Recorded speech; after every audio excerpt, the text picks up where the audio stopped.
Welcome back to Books on Tap. It's your Yo, boys. We got Dylan. I am your host, Dylan. That's your other host, Ryland. And we've got our other host, Kieran, up at the top. hello. This is Welcome Books on Tap. We're doing Wind and Truth. We're back. day Day 6 six to 8. to 8. It's been a while since our last one. These two bozos are real slow at reading. I just savor it and enjoy life, bro. That's my perspective. Um, anyways, we're done though. Day 8, and we're gonna be done the book for the next one. So We might have some we're special guests popping in for the next one. We'll see. that is true. Maybe we'll get Edgar. Maybe we'll get Nick. We'll see. Whoa. Be crazy. Big developments in the Books on Tap world, Yeah. multiverse. Yeah, we got some new co-hosts possibly. We'll have more new hosts than we have viewers. True. Hey, everyone counts. As viewer, audience member, or participant. It's all part of the group. After co-hosts, they're still viewing. So Exactly. If you can't beat them, join them. Outplay the game. What did you guys think of this day 6 to 8 part? Day 6 to 8. It's been a while. I remember day 6 was pretty short, and I think not much happened in it. I believe. Seems right. Felt a bit slow. Kind of developing on how we left off with day 5. Yeah, I'm trying to remember what even happened in each of these. It's been so long. Ryland, you want to go? oh, yeah. I'm just looking at that. Started at 6.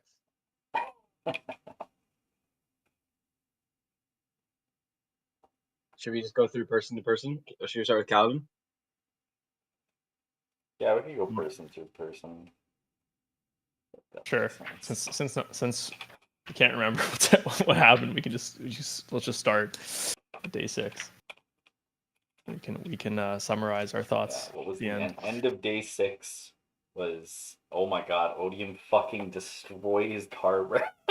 Oh yeah. Holy shit, brother.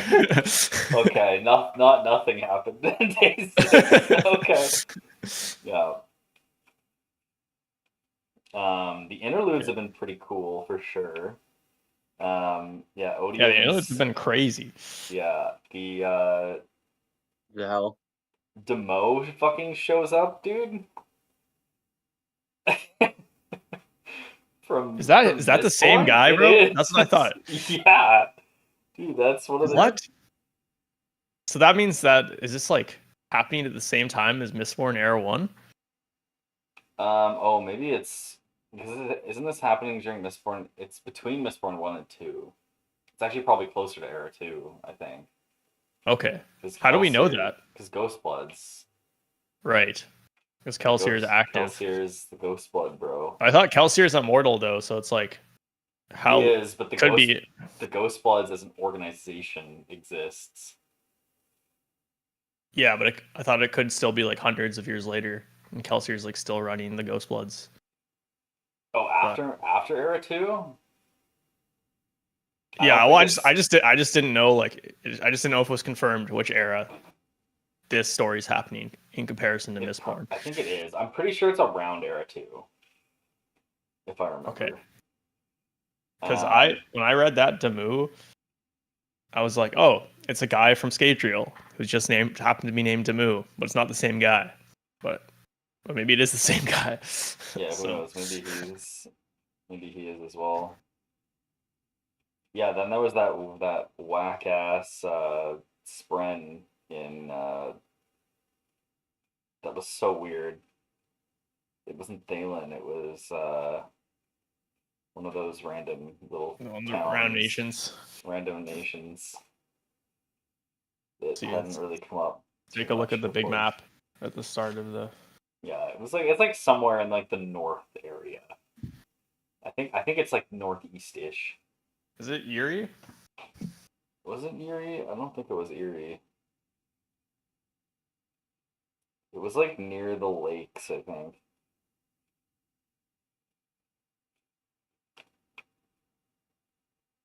Dude, and then it all comes back to that other interlude with where the cobbler gets murdered by Nail. Yeah, Dude, grandfather I Yim. love the callbacks to like the interludes and like Way of Kings. That The was one of the random best. ass ones. I remember that interlude. That was one of the best interludes. That was one of my was. favorites. Yeah. And then we're getting, I think it was also confirmed. Remember last one we were like, oh yeah, that terrace woman with the rings totally was actually a terrace Yeah, woman. it actually was. She actually Yeah. was a Shurkamist. With the lift one. I actually really liked that lift interlude. I thought it was pretty sick. Lift. I told you guys. Lift is It's not close. I think she's gonna be a lot bigger in the second half of Stormlight. I'm of two minds with Lift. All the cool shit that Lift does and is involved in is good. Every time a Lift chapter starts, I want to kill myself because of the jokes that she's making. But then it gets past that, and then it's fine. Yeah, I feel like the lift. Do you feel the same way about the lift chapters in this book, or to me it feels a lot different than it used to. Well, okay, the first time we ever met Lift was terrible. Yeah, and then it's awful. And then I liked her slightly more in Edge Dancer, but still not that much. And then in this book, definitely been the best, mostly because she's had a lot of interesting stuff to do. But like chasing the chicken around in Rhythm of War, like did not get my interest at all. No, that was pretty cringe. I'm liking in that we're actually seeing some internal progression in Lift. So good. Far in this one, which has been interesting. Like I feel like she does have an interesting story as long as her character is willing to like grapple with her problems at all. Yeah, like the reason she behaves like a child is interesting. Yeah, and the fact that she just started talking about that internally is good. And she has cool powers, and it was a really great sequence at the end there with Vasher. Yeah, epic. And like, I love that. And he's like, I've never seen so much raw talent in my life. And she's like, and you guys think that was the bird next to Sahel was the chicken? I don't think we could have predicted that. That was nuts. What? That like in the first and like, after at the beginning of at the end of part 5, or there's the hell the bird with the bird next to him in the interlude. Oh. He's getting tortured, and that turns out to be. Probably should have predicted that.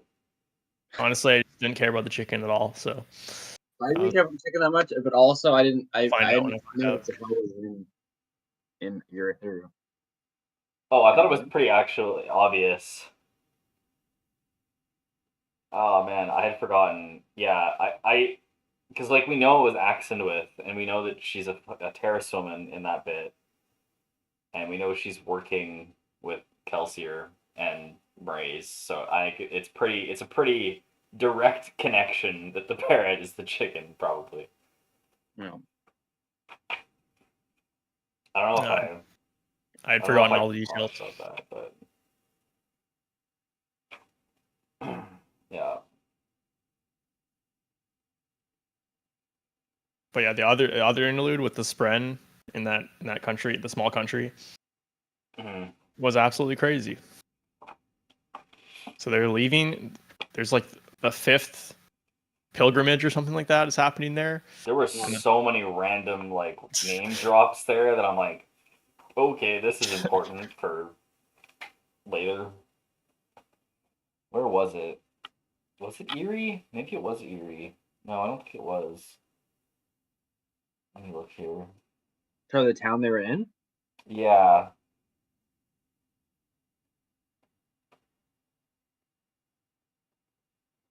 Was it Yule? Was it just south of the Pure Lake?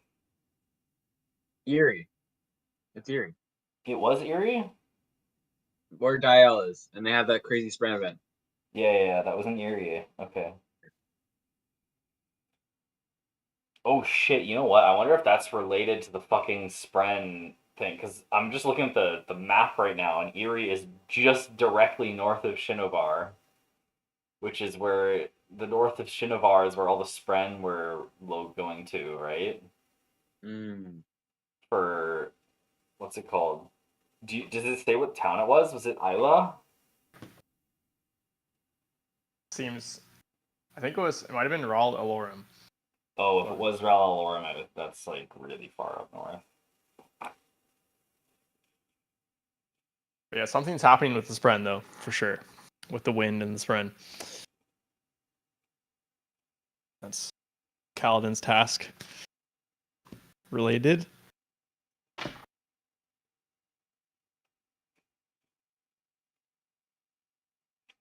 Yeah, I don't know what's going on with that. It seems like it's going to be pretty obvious once we get to it, I think. Or maybe not. There's definitely going to be a lot of stuff near the end with like the tones of Roshar and stuff on Roshar being outside of control of like odium and honor and cultivation, because like I think they name dropped something about like stuff being there before the shattering of Adonalsium, that Roshar was one of the planets that was existed pre-shattering and wasn't created by any of the shards. Mm. I'm pretty sure that came up in this book at some point, and they've been hinting towards stuff about that. And I thought that was a pretty important teaser hint as to like what's going to happen by the end of the book. I can see it going so many directions. It's like who are the champions going to be? How is Kaladin going to be involved with the wind? Or is Kaladin just going to be doing a completely separate thing? It almost seems like Kaladin might be going against Dalinar and Odium, like a third one. Yeah, I don't know what Cultivation's plan is, but something. I don't know. Cultivation's been taking a lot of L's. You've got to also remember that Dalinar is like almost like a champion of cultivation over honor. Like, interesting. So I have a feeling Dalinar won't be able to take up honor's power. Why is Odium a champion of cultivation? Why is Odium a champion of cultivation? Or why is Dalinar? Oh, that's what. Okay, so you said Odium. Oh, did I say Odium? Yeah. Sorry, I meant I don't. Yeah, because I think Dalinar is gonna have isn't good. You good there, buddy? What? You good there, buddy? Yeah, just put my ice cream away. Did you catch any of that conversation? Did. It's okay. We'll fill you in again. Yeah. We're just talking about how the champion battle is going to go down, our predictions for it. And Dylan was saying that Dalinar is kind of a champion of cultivation rather than honor, so he won't be able to take up honor shard. Just because he's been touched by cultivation, and like he's got her powers within him already. So I think it's going to be tough for him to take up the shard of honor if he's got the influence of another shard. Damn, so you think it might be like Bernard? I feel like no one's going to take up honor shard. Do you think? Yeah, maybe because they have been teasing that Odium. I mean, they teased right at the end there that Odium might shatter honor, or might try to shatter honor. I can see that. But did you notice that Day 9 has no Dalinar perspective, but it has Tanavast? Whoa, why you saying that, man? That's some spoilers. That's not spoilers, bro. It's literally where you're supposed to end, bro. Oh, okay. Yeah. What? Day 9 or day 8? Day 9. Oh, yeah. What, you guys read day 8? No, I'm joking. Yes, bro. Dude, I thought. And then the I knew, bro. Yeah, you didn't get me, man. I knew. There was no way, bro. Dylan was about to die right there. I wasn't. Because we'd already talked about stuff that happened at the end of day 8. And you weren't like, what the fuck? So I'm like, dude, there's no way. We literally talked about the Odium stuff. I guess they're long though. Yeah. Right. The lift bits. Yeah, no Dalinar, but Tana. Yeah, I didn't notice there was no Dalinar bits there. You got Navani though. Yeah, so we maybe do Navani. Perspective. It'll just be one chapter Navani going, just like being like, "What the fuck's happening?" Exactly. Oh my god! Fucking the Tanabas bits in here. There was this Q&A that Brandon did, like right before Wind and Truth launched, like the day before Wind and Truth launched at Dragonsteel, and someone asked him the question, and it was something along the lines of, if we could get the perspective of one person from the Cosmere that we haven't gotten the perspective from yet, that would give us like the most information, who would it be? And he's like, Tanavas, and then made this like weird like facial expression.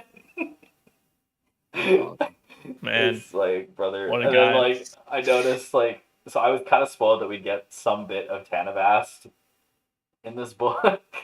Just from that Q&A, because I like the top comment on YouTube was like Brandon's face after mentioning Tanabast. Man, spoiled his own book, bro.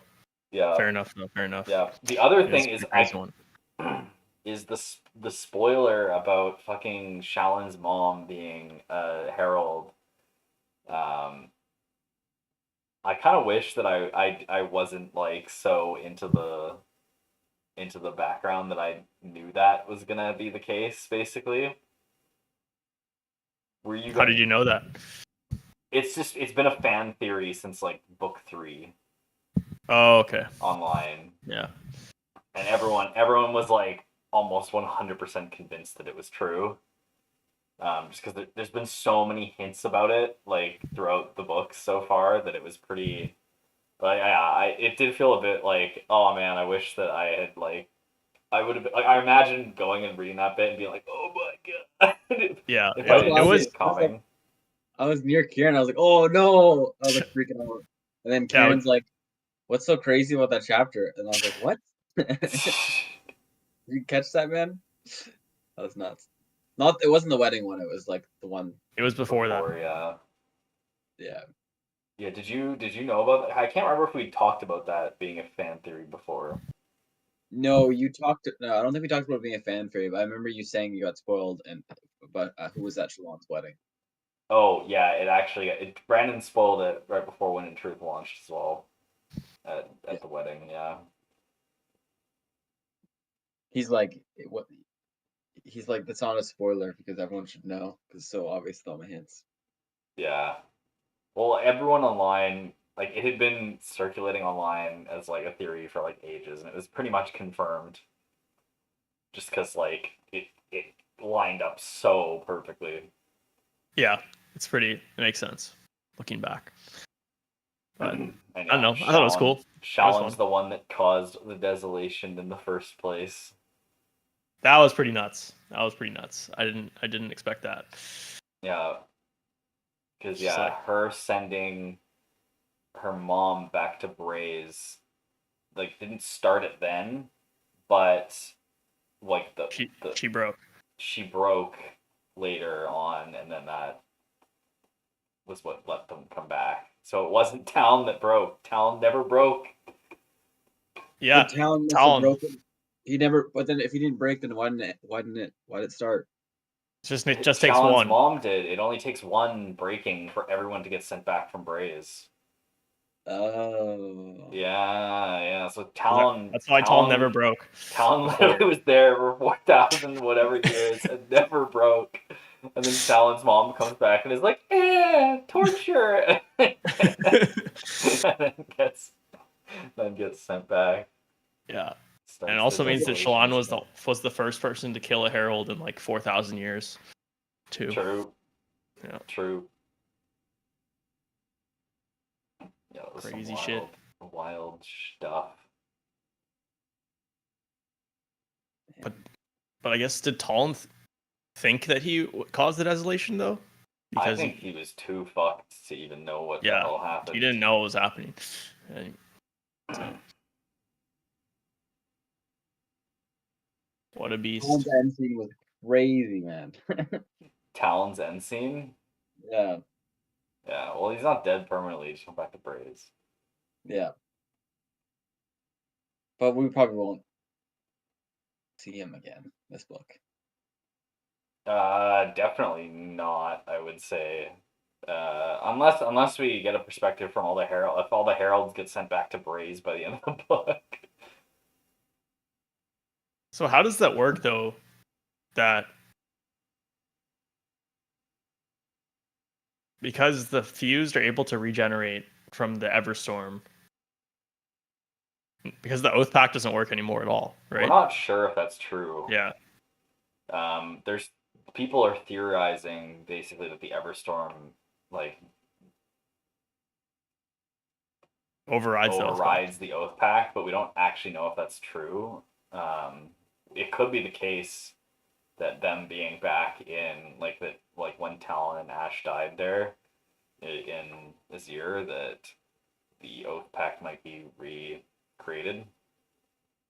Although I think it's weakened because Jezreel's dead now. Yes. Yeah. That's also theorized by the characters. Yeah. Yeah. Yeah. We haven't seen too much of El as well. Yeah, or Moash. Yeah, we saw a bit of him. We saw a bit of Mosh. Yeah. So many characters. This book's so long, but it's at the same time it feels like so it's just short. The pacing is so fast. Yeah, it feels like nothing's happened. You know? But at the same time, everything's happened. You know, I don't know how to describe it. Yeah, because you think the thing that they did with Mosh is very reminiscent of the hemorrhagic spikes. I thought that's what it was at first.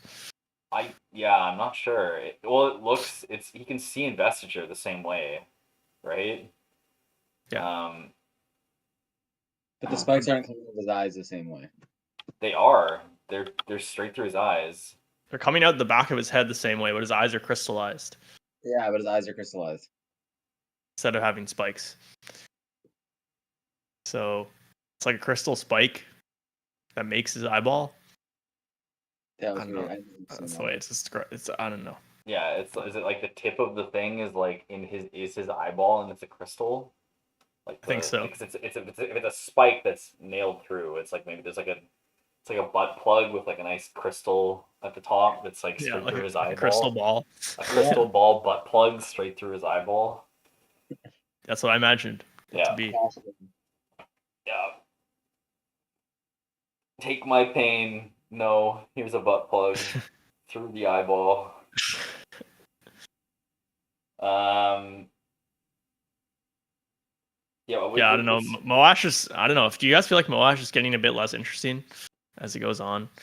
It's just like. Yeah. He's just kind of like, kill me, please. There's not enough going on with him, I think, for him to be super interesting at this point. I think it's tough because it's hard to keep momentum for every character. There's so many characters up there right now that it's just really tough to keep it all going. I think he's one of the ones that have fallen off, and I don't think that I would change him for anyone else. I'm sure if we had like 2 more chapters in this book, we would be like, oh, he's a lot more interesting. But it's like, yeah, you can take him from someone else. I think he's definitely gonna be popping up by the end of this book. There's no way. I don't think there's any way Mosh lives. Actually, maybe he will. Yeah, that was a crazy part though when he kills Leighton. Yeah, and then Leighton has the death rattle predicting Sigzil's death. That was metal as fuck, actually. Yeah. Oh my god. Yeah, if you were watching that on screen, I feel like that would have been such a crazy moment. Yeah, you just shook. in your seat. So he like turns his head and looks at Sigil and says the death rattle. That was one that, well, like as I was reading that, I was like very deeply visualizing that as like a movie moment. As I was reading it, it felt very, very impactful. Happened fast, man. Leighton's just gone. So much time with Leighton, and he's gone in like 2 pages. Yeah, that was really sad. Did not have time to grieve that. No. Honestly, I was just gonna, I'm not gonna lie, I don't even grieve. really remember Leighton that much. Which one was he? What was the armor guy? He's the armor guy. He didn't have an armor. He got the water for them in the bridge. He's like the last to join. He's like, I'm loping. But I also didn't have time to grieve because I thought Sigil might die too. I was pretty sure he wouldn't, but like I was really stressed about Sigil. Dude, so then I was like, he doesn't die. Okay, yeah, sorry, we don't know. We do know he does die. He's the sunlit man, bro. You can't die. So the death rattle's wrong. Well, we'll see.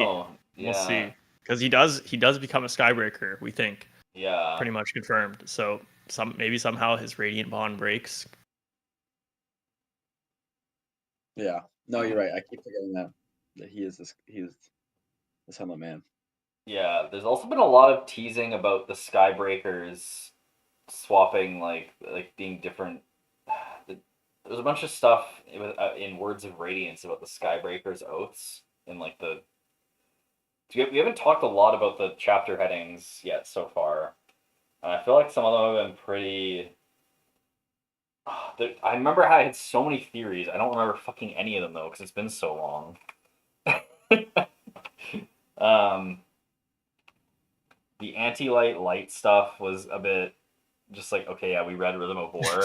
I remember thinking that too. Okay, we haven't really learned anything. Rand's like, fuck, I have 135 chapters. I got to do 135 of these descriptors. All right, we'll throw in Rhythm of War for like 10 chapters. Yeah, there's definitely going to be some. That's definitely going to come into play by the end of this book. Something with like Honor and Odium's rhythms being not opposites, but like the same kind of thing. I think the final battle will be a battle of the bands with Kaladin on flute. Mm-hmm. It's going to be like playing the tone. Everyone's playing a different tone. I think the execution of the. How do you guys feel about the flashbacks and where they get to? The Seth flashbacks? No, the Radiant flashbacks that Dalinar and Navani are visions. Yeah. Because I guess I like them. I think something about them feels off, but I feel like the ending bit where it's like Badu Mishram was betrayed by the Radiance or by Honor was like wild twist there, I think. Yeah. It felt very much like, okay, yeah, we get it.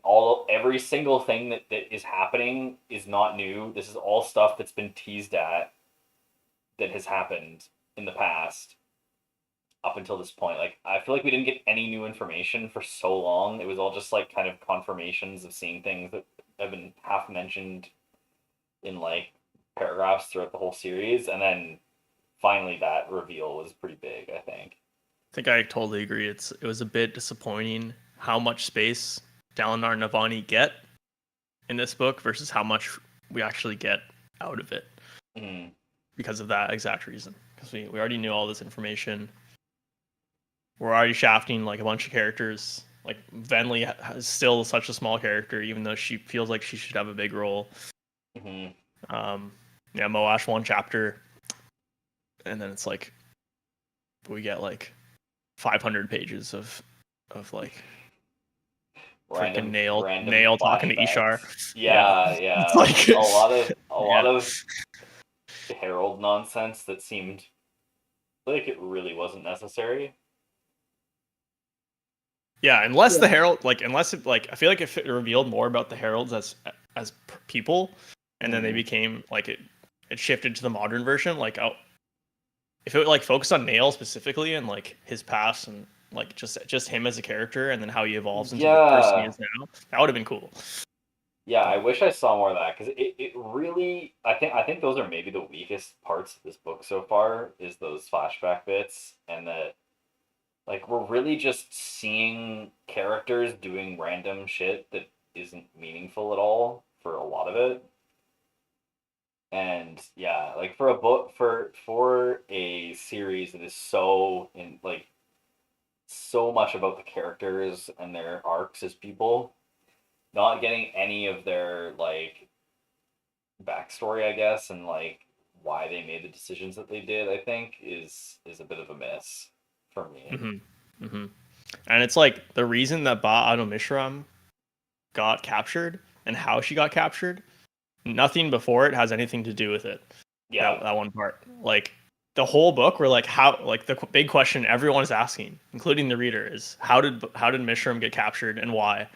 mm-hmm. And it gets all revealed in like 3 pages, and it has nothing to do with anything else, and that's pretty disappointing. I feel like there could have been so much more build up with like the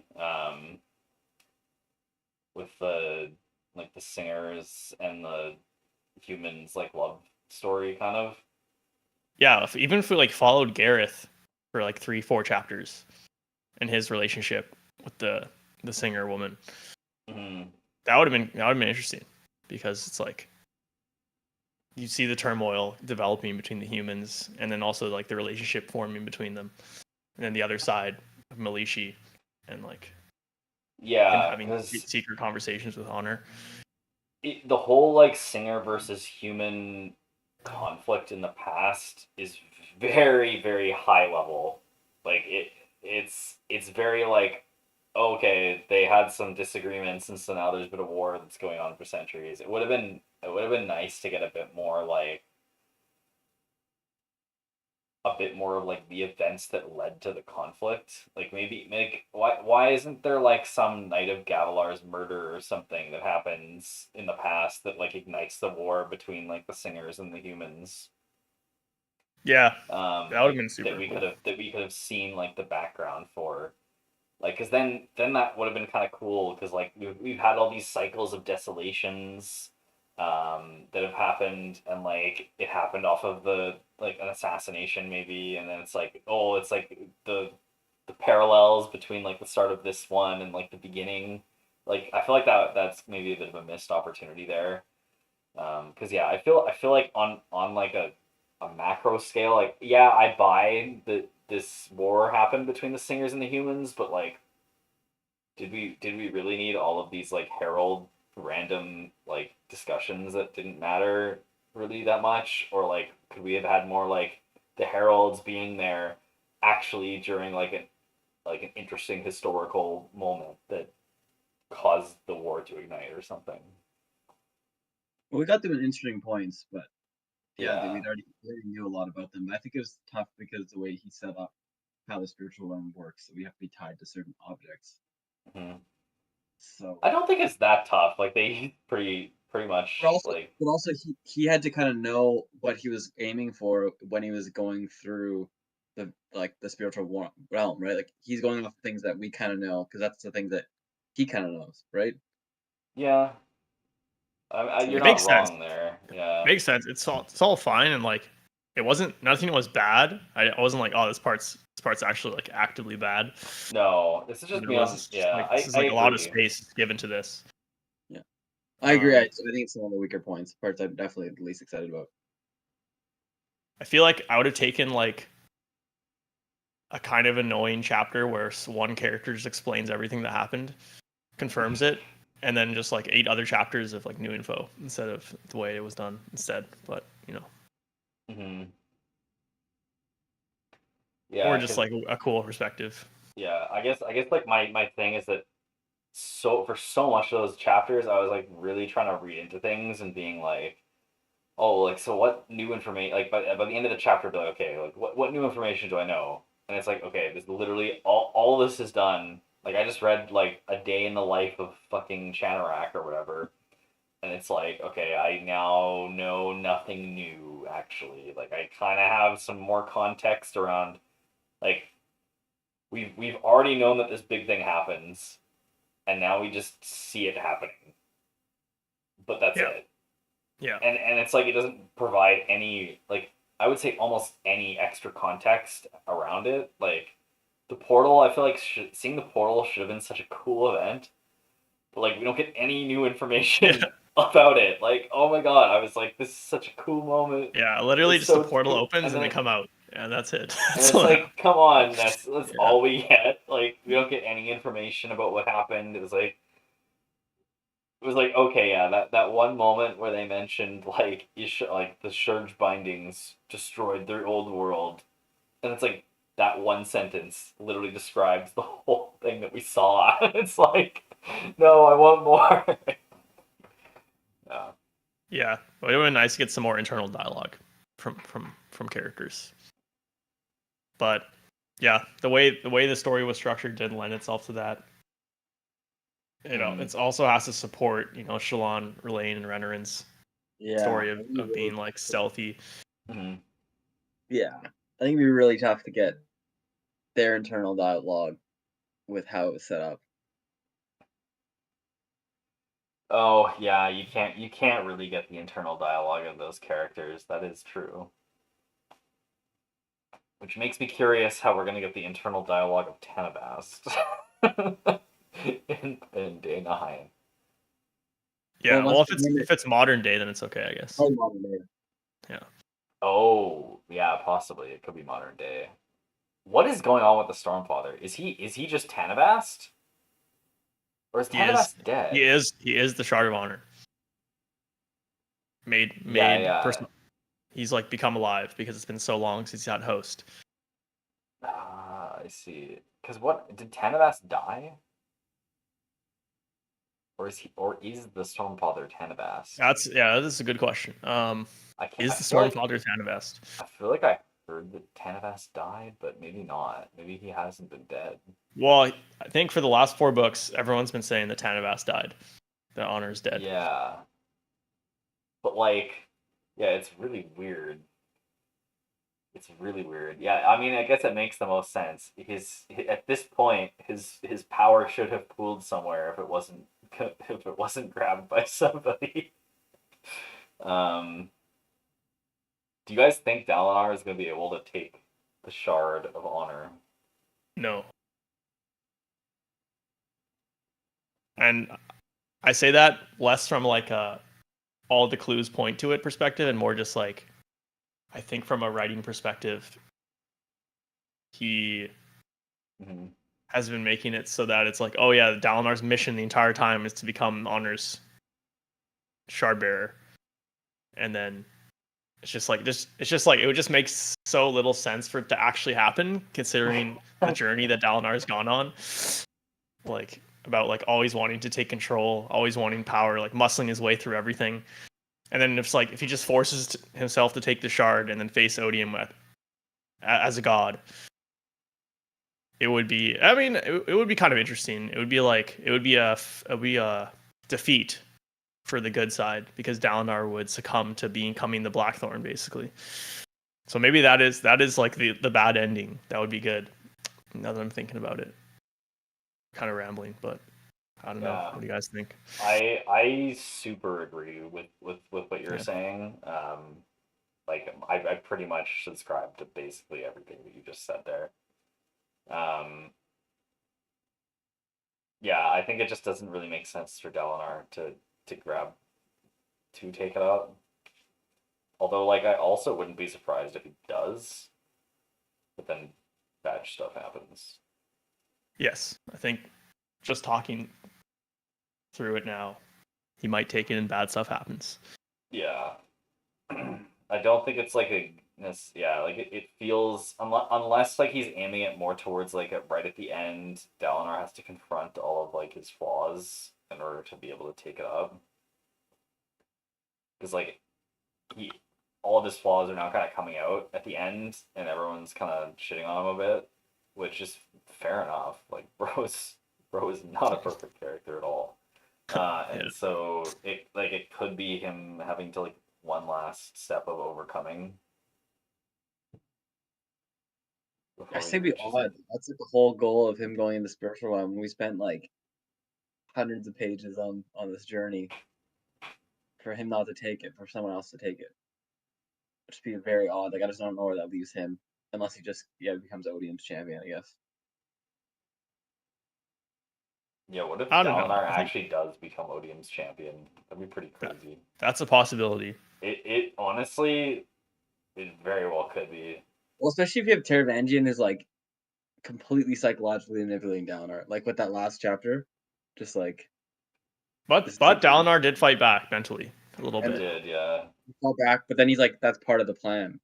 I feel like Odium was like, love that, but then yeah, he disappeared, so that kind of ruins it. And he's surprised. Like I feel like the end of this book, or maybe it will be the end of the whole Stormlight Archive, will have to be Dalinar and Odium, like at the end together. Sorry, Dalinar and Taravangian. Like that one quote of like at the end, like brother, if you're correct, I'll be happy for you and I'll embrace. We'll like embrace his brothers or whatever. Like that has to happen at some point. I don't know if it's going to be this book or the end of Stormlight. It can't be this book. It's just too. It's going to end too soon. No. It could be. I think it very well could be. Yeah, because I don't know where this ends and like what ends up happening in the next arc of Stormlight, right? Like it feels. I think you called it early, Dylan, that this is the Empire Strikes Back of the books. This is like the midpoint of like everything that looks bad for the heroes at the end of this book. And I think that's where it's gonna go. Do you guys? I almost don't think that's gonna happen now, or maybe I do. It's hard to tell. I'm not sure whether this series is gonna be more like Mistborn in the sense that like the second half of the book is like a different era almost. Like I don't think it's gonna be like a whole time jump. Like I think he said the time jump's only like 10 or so years or something. But I'm not sure how like whether it's like the substantialness of it is gonna be like kind of like I guess I'm like, is the end of this book gonna be the end of like the arc that we've seen so far? And like which threads are gonna continue on into the next one and which ones are gonna get wrapped up? Yeah, I think certainly some things will be wrapped up, some things will continue, some things are gonna end very badly for some characters. Yeah. And some of them will continue, hopefully. The Adolin conversation that we had last pod, has been on my mind this whole time, and I'm like, just things are not looking good for Adolin at this point. Like, yeah, it's just so set up for him to like something terrible to happen to him right now. Do you think that Adolin is I feel like Adolin has two kind of paths. Okay, like Maya, something's going on with Maya. She's gonna come back for something. I'm not sure what. Mm-hmm. There's been the other thing on my mind. Maybe I shouldn't mention that yet, but it feels like every single little area has like one hope that like something's gonna happen here. Yeah. Like with Azir, there's Maya coming back. Some weird stuff there with the Shattered Plains. There's the Venli and her squad. That one seems so much more hopeless now. They're like, oh yeah, those are your Chasm Fiends? Oh cool. Like, doesn't say that? Like, they don't even care. They're like, whatever. And then everyone's like, well, they got us. We should probably join up with them. And then Venli's like, ah, shit, here we go again. And that's how it ends. It's like, I thought the Chasm Fiends were going to come and do some damage, but honestly, I don't know if the Chasm Fiends can do much against Fused. So you don't think so, dude? They're gonna like sing to the what's it called of Roshar, the song, the tone of Roshar, and become like super powered Chasm Fiends. I guess they did find the cache of Odium, so they can still go back and do some stuff there, obviously. But yeah, there's definitely gonna be some stuff up there. Was that you like think they're gonna give that power to the Radiants, and the Radiants are gonna have a big comeback? Oh shit! They can't use that though, can they? It's not Stormlight. I don't know. It's not. What is? It's not Stormlight or Voidlight though. It's like Is it just Voidlight? Is Voidlight Odium's power? It is, right? Yeah, maybe it is. Is that what? But it's not, I don't think it's any of those things because it's what's in Mistborn, right in the pool. It's the body of a god. Yeah, it's but, the perpendicular. It's Odium's perpendicularity. Yeah. But like when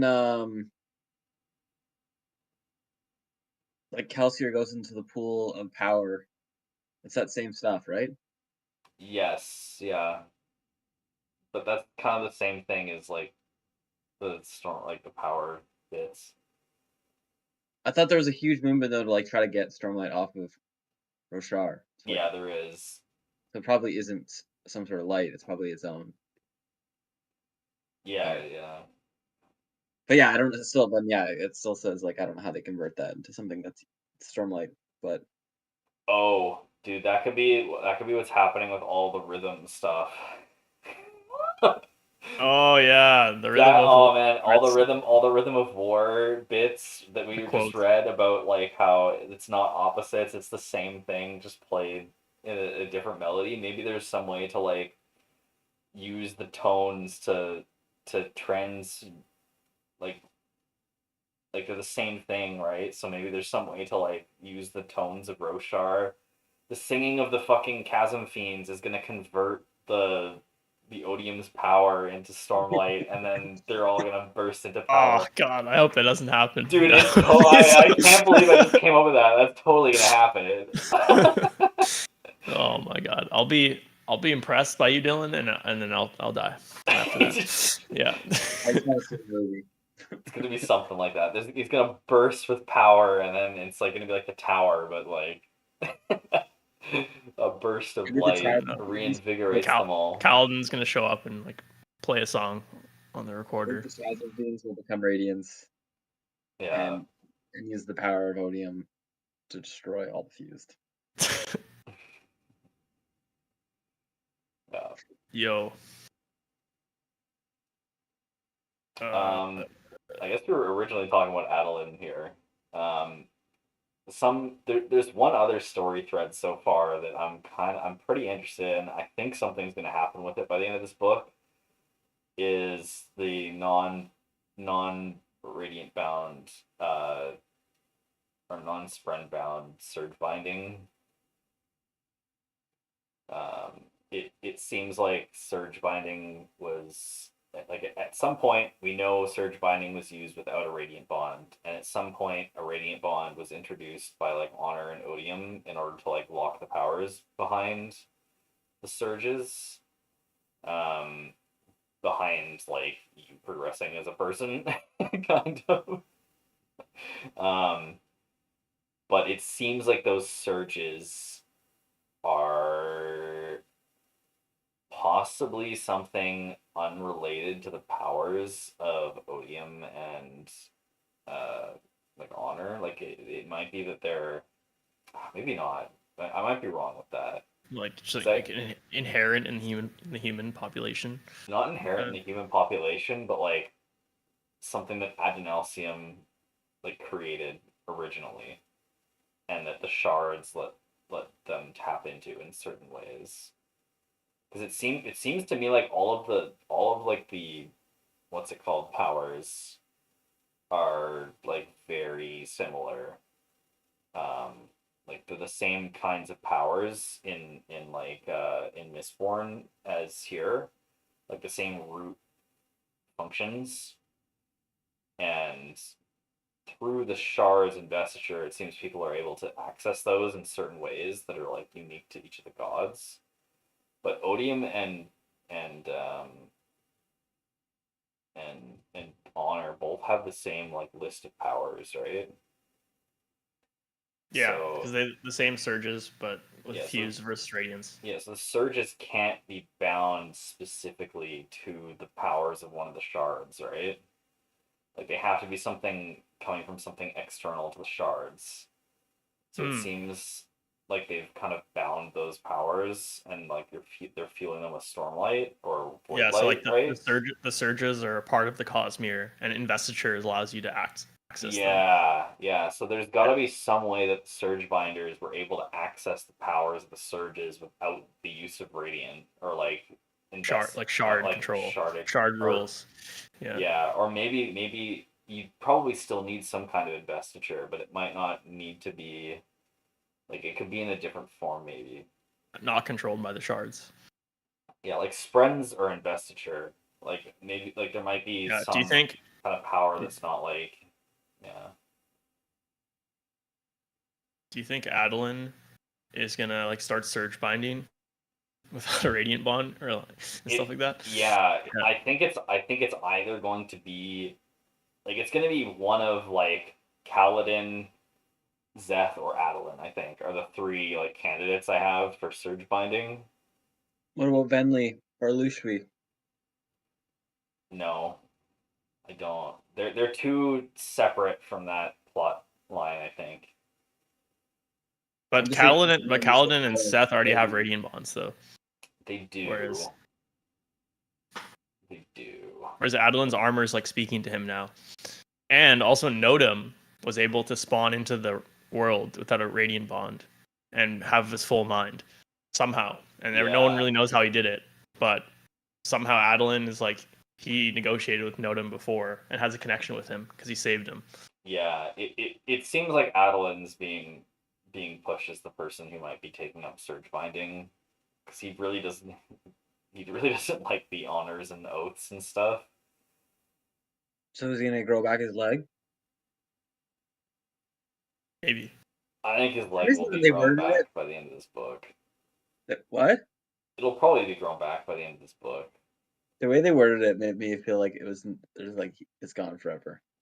No, you think? Yeah, that'd be weird.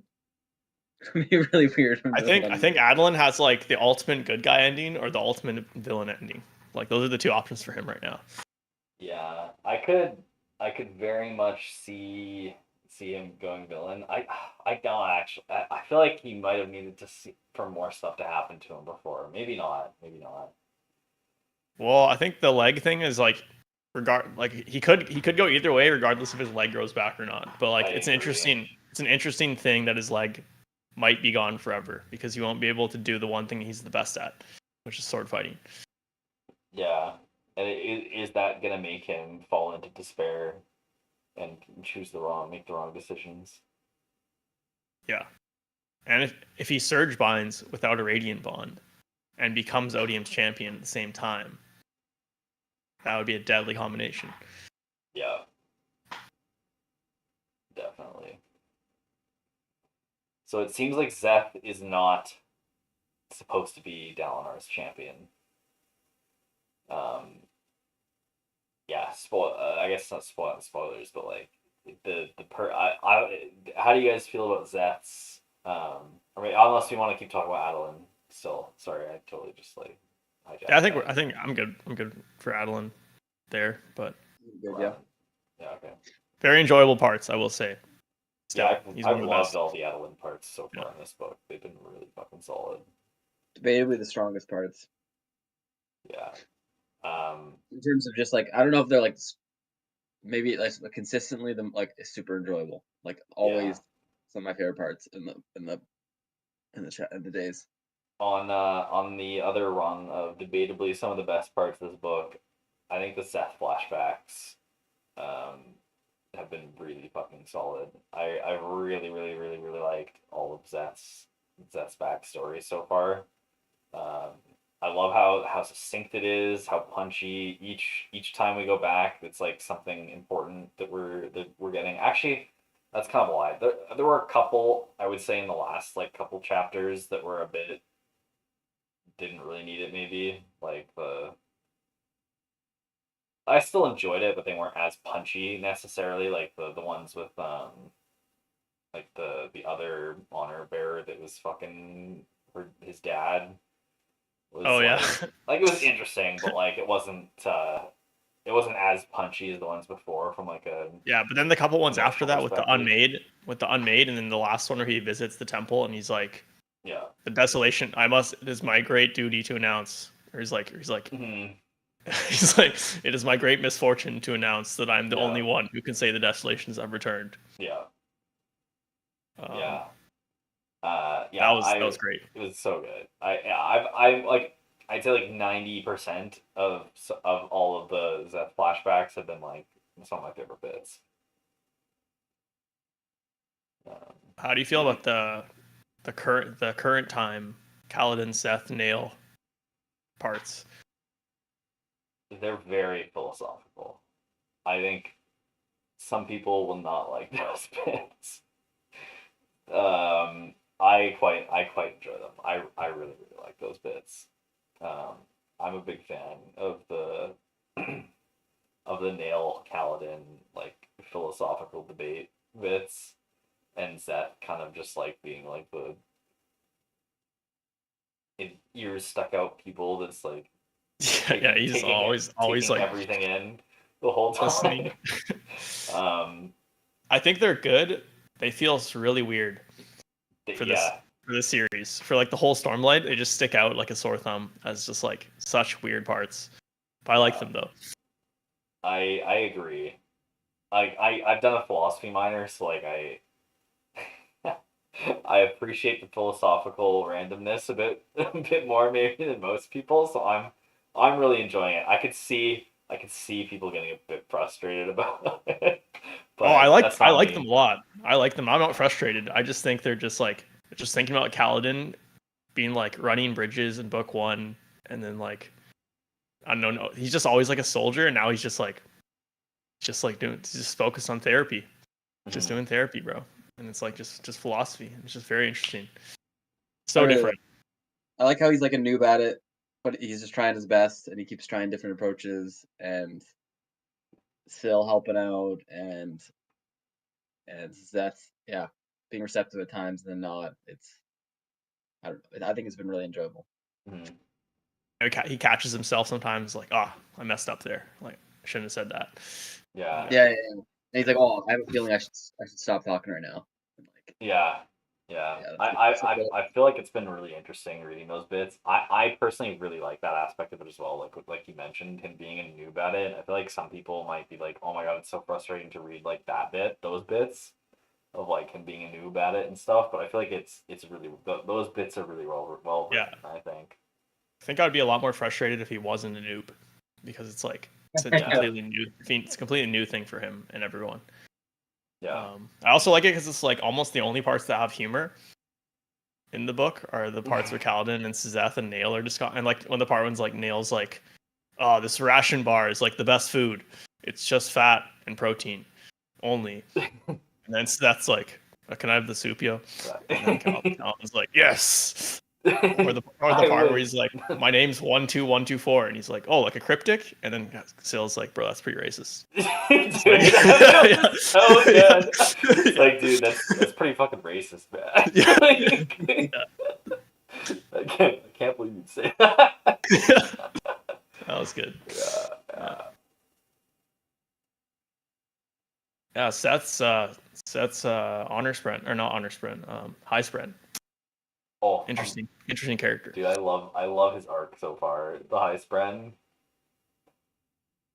He's such a little dude, bro. He's such a little dude. I think he'll learn to be a good person by the end of it. I did not expect that to call the spread out so hard. That was a good so good. Like, dude, you're a spoon. You're a fucking noob, man. He's like, bro, what the fuck? Yeah. He's like, that's part of the challenge. And he's like, nah, man. He's like, nah, bro. What you talking about? His complete demeanor just completely changed. Yeah, after that was good.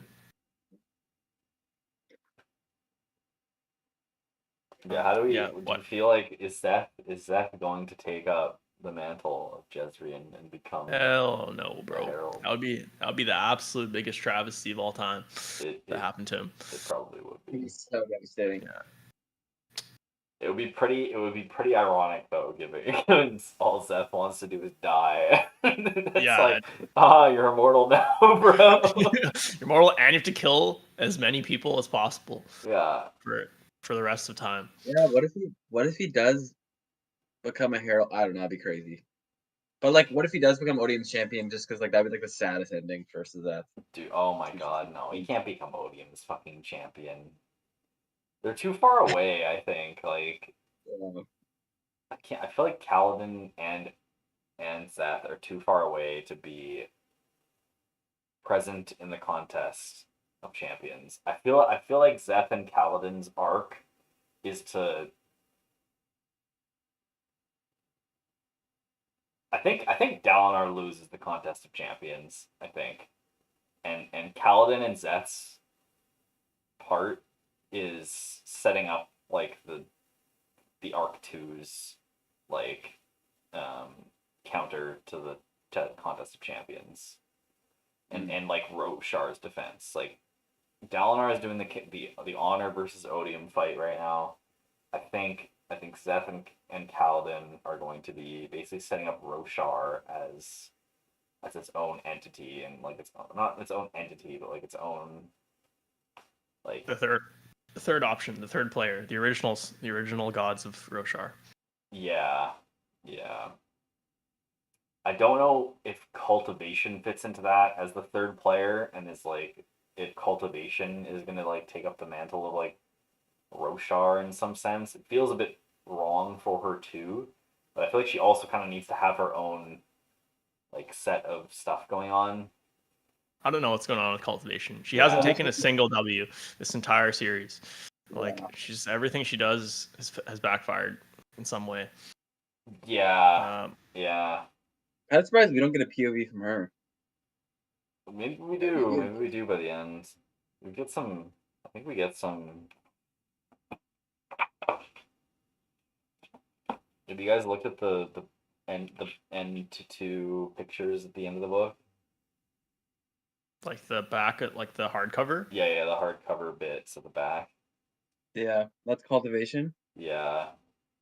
And who's there on the right? I believe one of the heralds. I think at the front it's Talon and Tanavas. It says at the beginning. It is Herald, Talon, Honor are the front end pages, and the back ones is Cultivation and Bata. I think Bata is the one that we got that. I think she's the one that we got the POV from when Odium was recruiting her. Don't remember that. This book, don't you remember? Like Terramanian recruited one of the heralds. Oh yeah. Yes, I remember that. Yes. I'm pretty sure that was Bata. Sorry, where do you get the? How do you know who the photos are? It's in the at the beginning of the book. There's the list of all of the page. It's page. It's right before. Yeah, it's the illustration list right before book 5 went in truth. It's right after the content. It's the page, other side of the content page. Oh, okay. It tells you what everything is.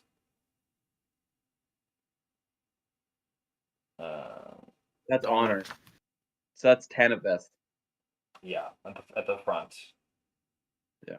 Honor and Tell, Palm. And then cultivation, Herald, Bata. Yeah. So is the Unmade in Shinovar 9 years ago Shanat then? Oh, no, I don't think so. Shanat looks a lot weirder. Isn't it? So it's a given a female pronoun. And then it doesn't mean it. She's like corrupted. I know it doesn't mean it's Shauna, but then she corrupts Spren. Like forces Spren to change. So I thought. Just like pinning the Spren to the walls and stuff. I don't think that's Shawnot.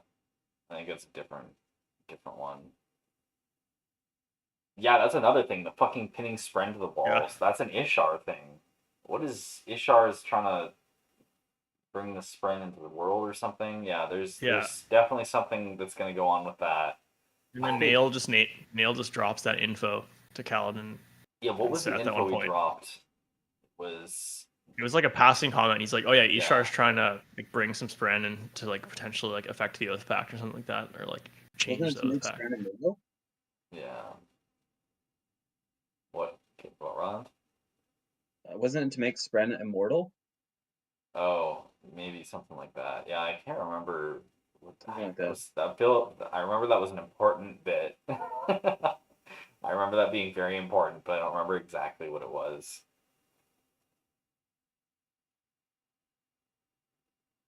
Yeah, there's so many. This is gonna be crazy. This last bit. It's gonna be absolutely nuts. It's gonna be nuts. It's gonna be crazy, brother. I just don't know. So many ways it could go. Yeah, there really is. I feel like so many ways it could go. But I know after we finish it, we're gonna be like, oh, it couldn't have been any other way. Yeah, it was all leading to this. It was all leading up to this. We haven't talked about Shallan, R'lain, and Renarin. Yeah, the well, Shallan we talked about. Kind of, yeah. The Renarin and R'lain bits have been pretty cute. Mm-hmm. I mean, there's definitely gonna be them showing that love can be done between humans and singers, in some way to curb Poddin Mishram's rage. Curb your enthusiasm, Poddin Mishram. Yeah. Yeah, I don't know what's gonna happen with Poddin Mishram. Do you think she's gonna get released? Do you think Poddin Mishram will take up the power of Odium? That's another player. So many unknowns. I feel like it can't be. Taravangian would just die, and then they wouldn't get any final bit. Unless, like, it's good that Poddin Mishram takes it, and then, like, Dalinar. That feels too conclusive. And then Dalinar hugs Taravangian's dead body. And then they get the embrace, and then Taravangian dies. I can see her start to take it, and then Taravangian being like, "Oh my god," and then be like, just kidding. And then that's super true, actually. That's such a Brandon Sanderson fucking thing to do, too. that's so... Taravangian always seems like 2 steps ahead. Like, it's just like... Yeah. That's what's weird. This whole book, it's like... We're seeing all the main characters, like all the work that the good is trying to do, and it always feels like Odium's like 3 steps ahead. Yeah, he even says in one of the interludes, he's like, "Oh, they're trying really hard to win this contest. It's all right though. I win no matter what. Even if they win, I win. So it's okay." He's like, "Yeah, it's like I don't know, man. We need some help from the good, and then we got Wit like being like not doing much, man. Like." This is not looking good for our team. Yeah, I'm really not sure what the Contest of Champions is going to be. Like, it's got to be something with, like what happened in Mistborn Era 2 at the end with... Like, there's got to be 2 people that are chosen as champions, I feel. And it's got to be a duel, I think. Unless it could be something different. Battle of the Minds. Do you think it could be something different? I don't know. It's gonna be some weird. I think it's just gonna be some weird, like metaphysical, philosophical battle. It's not gonna be an actual fight.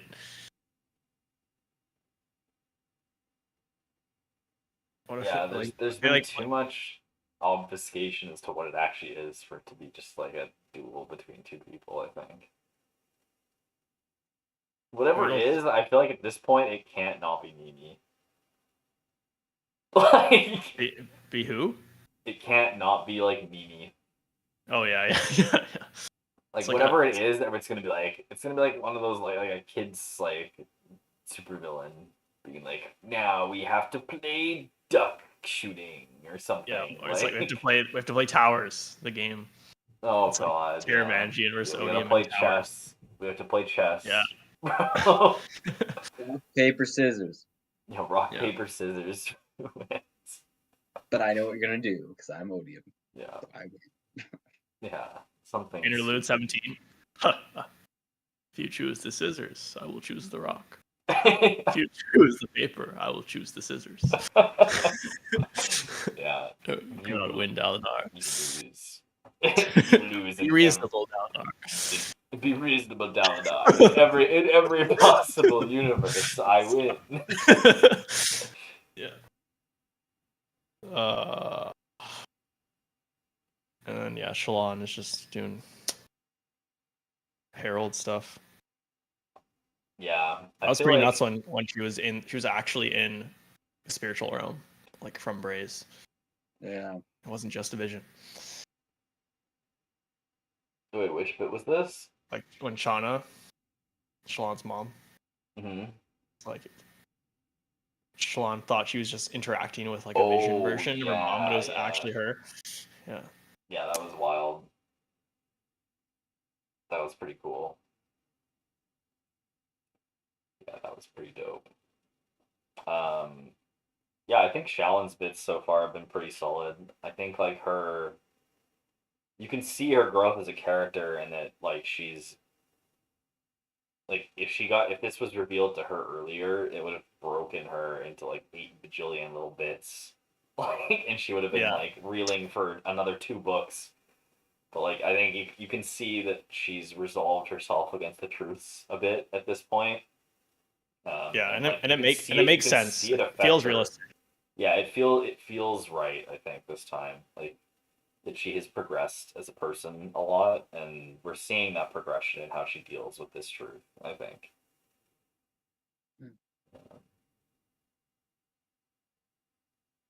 Oh, definitely one of my. Yeah, nothing bad to say about the Shallan parts. Very good. You were about to say definitely one of my favorite, and you're like, Yeah. No. Yeah, no, I was just gonna say definitely my favorite, probably my favorite Shallan book, besides maybe 1 and 2. Just like... Yeah, I'd say this is my favorite Shallan book. I think pretty easily. All the Shallan bits in this book feel like they're just upgraded from other bits. Yeah, I was just gonna say that. It's like it's we've seen it before, but it's refined. It's the refined version. It's good. I liked her in 1 when she was doing a lot more like artwork though, and like just like trying to play on trying to mess with Jasna, feel the Soulcaster and hanging out with was it Jelb? The pirate guy? Yelp. Yelp. Yeah, no, it was. I feel like that was just Shallan is the most like really OP now. Yeah. She's such a big character. Since she's come this far, she's grown. Whereas Kaladin has kind of done the opposite. He's been like this like larger than life figure, and now he's just like chilling in the background. And he's like helping Seth out, coming to terms with not being the hero. And Adolin just kind of stayed the same level of importantness. Yeah. Also, I gotta give credit to sorry, I'm jumping around so much, but to Dalinar's, just like Dalinar as a character throughout these books, I feel like I was fully convinced that he was like just like this amazing leader in like books 3 and 4, and then it just like totally exposed him in this book, and it just I feel like it works really well. I don't think it's out of place at all. Him like beating up Elhokar, and in the book we're like, nice. Like, damn, that was a savage move. You're like, that was actually pretty fucked up. Yeah, really well done. Yeah, they really build him up and then break him down. Yeah, I think Dalinar is super well written as a character. They make him so likable. Like, he's so likable, but he's done so many awful things. Like, because even in Oathbringer, we see all the awful things he's done, and then you still like him because his modern version is so much better. But then you're like, the echoes of the past are still there, and this book exposes that. It's really good. Navani kind of just chilling in the background. Gav also just chilling. He's just there. Being a friend. Yeah. Being a friend. I kind of expected him to have a bigger part by this point, but he's still just being a friend. Well, he's seeing now Dalinar like beating up his dad. That was pretty messed up. I'm really worried about him going into the dark. Dude. Yeah. That was it's a bit messed up, man. Yeah, do we get little baby Gavinor as the champion? You must kill your grandson. Yeah, what? I don't understand. Gav is such an odd character to be in this, man. Yeah, it works decently well, but it is like I feel like, yeah, I thought there'd be more with him. It does make that moment of him being up Elkhart even more, like, a lot more brutal. Like, I bet he's added some like intensity to some of the scenes for sure. By being there, like, oh, there's a kid there. Like, this is great. Yeah, there's a kid watching all this. Yeah, right now it's just emphasizing what's happening to Dalinar more. Mm-hmm. Yeah, It's like he's realizing what he's done, and him being in Elokhar's position while watching that too, and seeing Gav in the corner like freaking out. It was actually crazy. So well done. Yeah. Yeah, just fucked. Just fucked. Yeah, I don't know how Gavinor fucking reacts to this. Yeah, poor kid, man. 5 years old, already has like extreme PTSD from being tortured by his mom, and then he gets sucked into this thing. Yeah, has to watch your grandfather beat your father up. And a bunch of war, not to mention like 500 wars. Also, yeah. Yeah, and like Elhokar being like concerned people are trying to kill him all the time, and it's actually because he had a fucking spren that were like about to bond with him, like same as Shad. Oh my god, dude, so fucking such tragic. a blow to the reader too. You're like, oh fuck. Yeah, that's something you could have come up with earlier. Like that's something that I had come across before. But yeah, having it like spelled out for the reader at this point, if you hadn't already come to that realization, was like, oh my god. Yeah. Yeah, because of like, he was about to speak the first ideal. Yeah. Before he died. Yeah. And Wit's bonded with the spren that was gonna bond with Elhokar. Do we know that, or was that just? Yeah. Now we know it. No, remember at the end of the what's it called? Like Wit didn't have a bond, and then at the end of Oathbringer, he finds the spren hidden in ruined Alethkar that was gonna bond with Elhokar, and then he takes him away. Yeah. Yeah. It was a cryptic spren that he grabbed, so it was, and he's in whatever it is, an else caller, a light weaver. Yeah. Makes sense. And then there's the Risen interlude, where dude, what the fuck? They almost have destroy the whole fucking world. Dude, they almost set up a nuke on Roshar. Yeah, that's some wild shit. Yeah, weird part. Yeah, there's definitely got to be some stuff with the Dawn Shards going on. I don't think we're not gonna get anything more in this book about that. You don't think we're gonna get anything else about the Dawn Shards? With Risen? Yeah.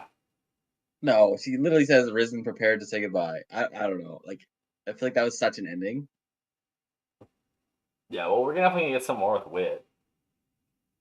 We'll get more Wit. I don't think we're gonna get any more. We're definitely gonna get more Dawn Shard stuff before the end of this book. Yeah, sorry. Yeah. Yeah, I don't. I don't Maybe think not Arisen. Risen stuff. We might. I don't know. That just seemed like such an ending. Like we have to address her in this book. Okay, here you go. That's actually true. That is very true.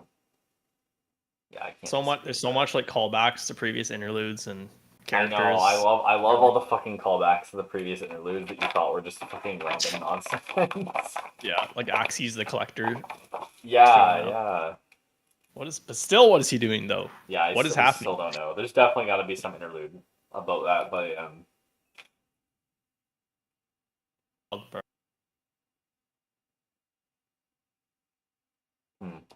I just don't know anything. We still have over 300 pages left, so. Yeah. So. I'm glad. I wish it was 1,000 more pages. Honestly, yeah. It's like a 10,000 page book. I'm curious to see how the paperback turns out for this book because it's already like the fattest hardcover of all time. That's true. Yeah, if it's like a normal size paperback, it's gonna be the fucking like Rhythm of War was already like worsening my eyesight reading it. It was like. Were you guys reading the small ones? Yeah. The mass market one. Yeah, those are bad. I bought those for my dad. That was a mistake. I should have gotten them the proper sized ones. Do you have hardcovers of all of them? No, I only have the mass market paperbacks. For 1 through 3. I think for Rhythm of War, yeah. For all the Stormlight ones, I only have the mass market ones. Mistborn Era 3, I'm gonna get the hardcovers. Yeah, for Mistborn Era 2, I have all of the paperback, like the full size paperbacks. The new ones. I don't know if you've seen those ones. Yeah. Yeah, those ones are pretty good. I quite like those ones. Yeah. They remind me of all like those like kind of kiddie fantasy books that I used to read back in like elementary school. Like Guardians of Gahul. There was like there were so many like Warrior Cats. Yeah, the era 2 covers are still very like old school fantasy style. Yeah. For part 6, how did you guys feel about the part distribution? I can't really remember what was specifically in which part. I remember part 6 was pretty. Not much. I felt like not much happened in part 6. No, it was quite short. I think it was just like. Yeah, I think it was just continuation of Nail arriving, and. Yeah, a bit more. Like it was like one chapter for each like player. Yeah. Oh, and then Jasna. Yeah, we definitely need to cover Jasna before the end here. Yeah, so Jasna was given a challenge by Odium to argue her best argument against the Thalens. Yeah. Odium's gonna beat everyone, man. That was the biggest boss play I've seen of Odium. Potentially, that was like, these 6, 7, 8 was the biggest boss moves by Odium. The Carbronth and that Jasna chapter was just like, you think you have any power? You think you have anything over me? Like, you're a joke. Just to everyone. Yeah, that's crazy. Take the smartest person we have and say that to them. Like, yeah, I want to give you time to prepare. Yeah. I'm gonna tell you exactly what I'm gonna do. It's gonna happen tomorrow. You can prepare all night. Don't think I'm messing around. I'm actually gonna do it. I'm still gonna do it. That was nutty. Yeah, so just so I remember, that was Odium saying that he's gonna convince Queen Fen to join him and leave the group. Yeah, leave the coalition. Yeah. Through argument, not through like manipulation. Yeah, just you're gonna have such good arguments that. Yeah, that's so good. That was such a good part, man. Man, I'm really I can't wait for that bit. Actually, I hope that happens pretty soon. Yeah. Well, she is a perspective in D9, so. Yeah. True. So we gotta have at least a chapter for like thinking. Yeah, And then that the was good. Carbranth part was Dude, fucking oh my crazy, God. bro. Yeah, that was nuts. Then Odium, god of passions, destroyed Carbranth entirely, the one city he'd darkened all his mortal life to protect. Like, oh my God, bro. Yeah. It's like, I will weep. Know that I will weep. As the wave crashes down. He's like watching his family. Yeah. Yeah, Such it's a like good, the only place he could do it. Yeah, I will remember you, he whispers. The wave surged towards the city, now 100 feet tall. It was an action he could not have taken anywhere else, for it was too direct an intervention. But Carbranth, he is immortal, had been promised Carbranth. That still held. It's like, oh my God. Jesus Christ. That was one, like, I think Taravangian is an amazing villain, but Odium has been kind of an unknown player up until that point. Yeah. But that was just like, holy shit, like this is good. Like, this is a good villain. Yeah. Like, It's really like the Brandon says, like, the worst ruler you could ever have is Taravangian. yeah. It's like, yes, this is why. This is why. And then everyone's figuring out it's Taravangian. So Jasmine knows, Dalinar knows. Yeah. Yeah, I think that's so weak. That's so dumb. He should never expose that. Which? Odium should have never. Taravangian never should expose himself to Jasmine Dalinar. Yeah, that was a It bit. needed to happen. It needed to happen, but Yeah. it was weak. Like it would have been one thing if they figured it out some way, but for him to expose himself just feels like such a villain moment. But like, you know what I mean? Yeah. Like when they just say way too like much. a stupid villain moment, like It does exposition. feel like a stupid villain moment, but it also fits with the shard's intent pretty well, I think. Like the shard's intent is like passion and like emotions and stuff and like betrayal and like anger, and like him revealing himself to them really, I think, fulfills the shard's intent. It's like, I feel like it makes sense, at least. Yeah, it'd be interesting to see if you go back to like all of his parts and like see what he was like, which side of him was taking over. But I guess now as both sides are come together, they're out of conflict. So Yeah, he's very Odium. He is on board with being anger and passion and Odium. Now that he's committed to becoming Odium, his confidence is so high that he's like, yeah, fully like, I am a god. I am unstoppable. Yeah. So, fits that he's kind of like making mistakes on purpose because he's so confident he's gonna win. Yeah.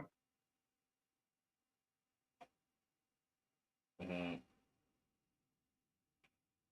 L for Adeline's Tommy Shardbearer. Oh, that was just got crushed. That was pretty savage. That whole fight jam. with the that whole fight with the with Thunderblast and the harkening back to his experiences back in Phelan City. City was it's so good. It's like you totally forgot Adeline went through all that bullshit. Right. And then it's just like, oh my God, dude. Yeah, man, imagine having something traumatic happen to you in Stormlight Archive and it not getting addressed. Yeah.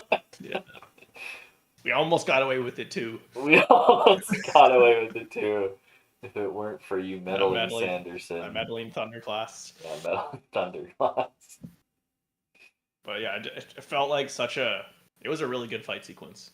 It was like you could feel the chaos. You could feel the tension, I feel like, really hard the whole time. And like the like even if they fucking defeat it, it's like the city's still fucking lost. Like they're still fucked. Yeah, it's like he died. Smarter this time. And then Thunderclass like had a name and we're like, oh, like, you know what I mean? Like I just felt like this was like this is the goat of Thunder Class. Like he's seen it all before. He just comes in and like shakes off the fucking chain. Yeah. Get out of here. Right before that chapter, I think we got like a picture of 2 Thunderclasts that were named. Some writing. And then like a guy standing right below it. Yeah, running away. Yeah. Some soldier just like. Ah! Yeah. Yeah, that was pretty good. The Herald bits have been okay. I think the Heralds are the most disappointing bit of this book, in general. Yeah, Nail and the Skybreakers are interesting. Everyone else is pretty boring. Yeah, Nail's interesting. Ashen, like, there just need to be something more with all of these people. Like, Tom's good. You think so? He's kind of just there. I thought like he's. Yeah, the fact that he's like, yeah, he's kind of badass, and that's it about it. Like, but that's all he's the most insane out of all of them. Like he is if he came to light and he was like normal at any way and he was not like, then like. Well, he's not like got the strongest willpower. Like I don't know. I feel like Brandon has said like he's like one of the strongest people in the Cosmere, but it's like yes, but like dude, literally every single time he shows up, he fucking dies. Like, bro, literally every single time he showed up, he's died. Like, he's the one guy that died at the very beginning. Like, the only one of them that fucking died. And then dude finally pops out of his mental anguish and like dies off screen. And then just instantly dies off screen in like 2 pages. It's like, okay. So, like, I was disappointed. Like, I thought Tom was gonna be a big player. He might still be. Yeah, maybe he will. But like, if that is the ending for him, that is incredibly sad because he's built up to be like, such so OP, like so powerful. Yeah. And like the best warrior ever of all time, the best swordsman of all time, unbreakable will. Yeah. Confirmed, never broke, never caused a desolation ever before. And he just dies. Yeah, it's like, I don't know, man. Yeah, cool, I don't know. Cool background. He's the only he's like a sheep farmer who joins the Heralds. And he's the only one that has the willpower to stand against the infinite torture. Yeah, and he's an absolute unit. He's like 7 feet tall. Yeah. Super cool dude, but like I feel like even he was pretty like his storyline was pretty disappointing. And then Ash, also very disappointing. No, we need Ryland's rebuttal here. Yeah. Just compared to the other ones, his was better. Maybe. Nail obviously is by far the best, but like Nail and Ishar, I think. Have we gotten that much of Ishar? Not in this book. Just the Spren thing. Yeah, the Spren thing we got a bit at the end of Oathbringer, but like he's got actually interesting stuff going on. He at least has some kind of plot going on with him in the book, so then just I was a herald. Now I'm kind of crazy, bro. Yeah, the bar is so low for the heralds right now. Yeah, exactly. Like Nail is like the most interesting by far, and he's not even that interesting.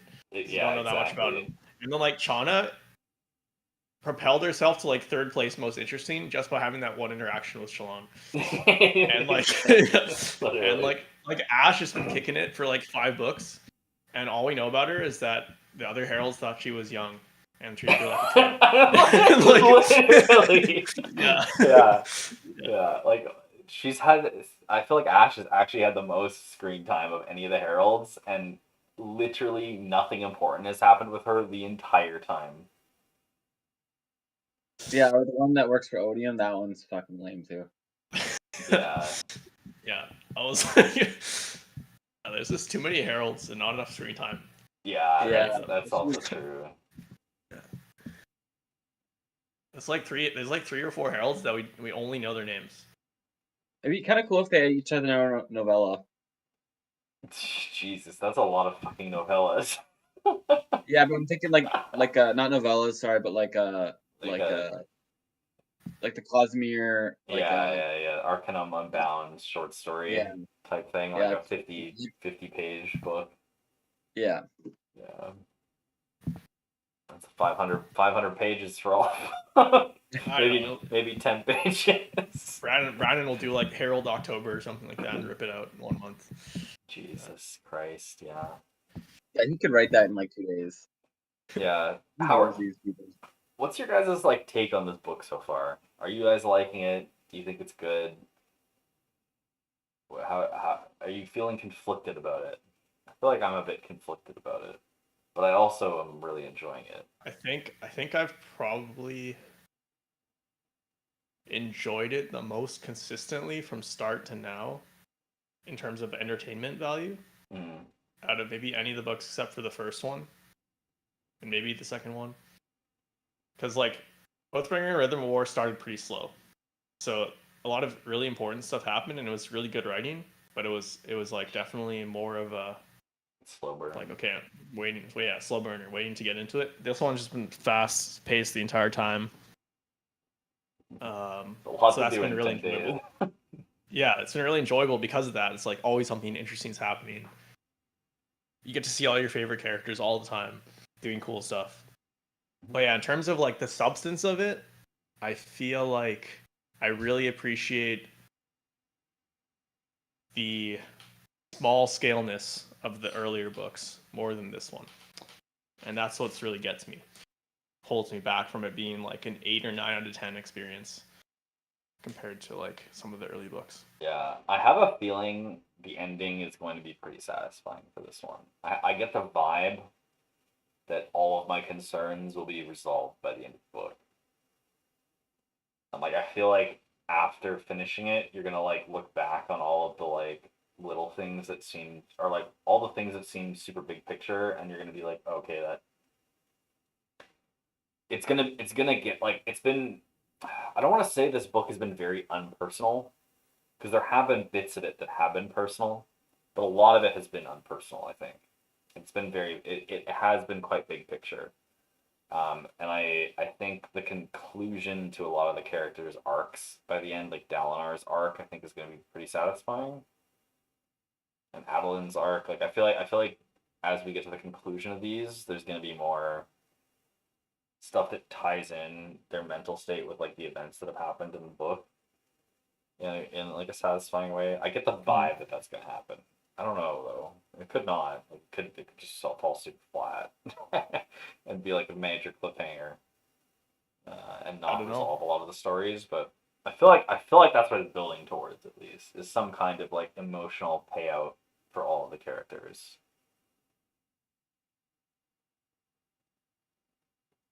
I feel like Kaladin, Shallan, they've done so much growing. I've learned so much about them in the previous 4 books. They haven't, like, comparatively, they haven't changed nearly as much from the start till now in this book. And that was one of the best parts of the early books. Yeah. So it's definitely been something that's been missing for me. It's like, but and we still have growth. We still have big character moments, like you said. Yeah, but the growth is definitely lacking. I think that's a really good way of putting it too. Is the character growth? Like, there's been a lot of personal moments that have happened so far, but we haven't seen too much growth. We've seen conflicts with characters so far, like Adeline's like repulsion about Dalinar and stuff, and falling back, and Dalinar's. Like, Adeline's really interesting with the Radiance too, like the oaths. We've seen some bits of Kaladin doing a bit of growing with becoming a therapist and stuff, but it hasn't been nearly as intense. Yeah, it's a bit more spelled out. Like, he'll say like, yeah, it's a lot more. Oh, like I'm starting to become too invested in Seth's happiness. I need to do things for myself. He'll say that explicitly, and he'll be like, okay, yeah, fair. He deserves it. It makes sense, but it's not as impactful when it's. Because it's like nothing's really tied to it as an event. It's just like he just comes to that realization internally. So. Yeah. I super agree with that. I think I've seen some Reddit posts, and I feel like a lot of them are talking about the heavy-handedness of the morals stuff in this book. I haven't read anything Reddit related for this, but I see that the title posts, the non-spoiler title posts. I feel like a lot of them are not a lot of them, but I've seen a few that are talking about the heavy-handedness of the morals in this one, which I think I agree with, but I also disagree a tiny bit. But yeah, I think maybe you are right that vibe comes from more internal character dialogue about what's happening rather than like responding to events that happen. Mm-hmm. Yeah, and it's got to share space with like all the crazy shit that's happening too. So it's like, it's already a 1,300 page book. It's tough. Yeah, it's really tough. It's a big job for Brandon. There's a lot of things happening and not a lot of time for people to resolve any of the trauma that's been hurting them throughout these last few days in the book. I do think we're gonna get some resolutions by the end of it, as we have to. I can't imagine Brandon not doing some payoffs for all of the stuff that he's introduced so far.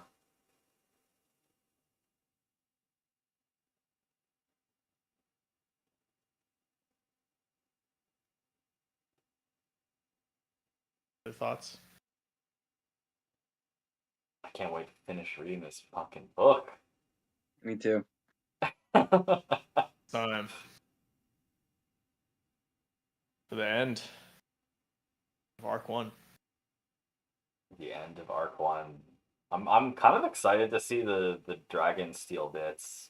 I think eventually he's gonna do the Wit Dragon Steel, the shattering of Adonalcium or something like that. I'd like to see more Wit, because Wit seems like not a good character necessarily. He is kind of a good guy, but he's very self interested, and I feel like we're gonna see more of that by the end of this book. It's been hinted at a ton that Wit doesn't give a fuck actually about Roshar. All he cares about is not unleashing odium on the rest of the Cosmere. Yeah, he's like the ultimate big picture thinker. I feel like there might be some betrayals from Wit by the end of this book. Yeah, that definitely could happen. That might have been the biggest mistake Jasmine made. What, trusting Wit? Dumping Wit. I don't think that's gonna be a no. I don't think there's gonna be anything like that. I think the betrayal from Wit would be something. I don't think it would be emotionally tied to Jasmine like that. I think it would be more of I don't think it's tied to her, but don't you think that being emotionally tied to Jasmine maybe would have made him like think twice about things, like his own judgment on Roshar? No, I don't think Wit's that kind of person.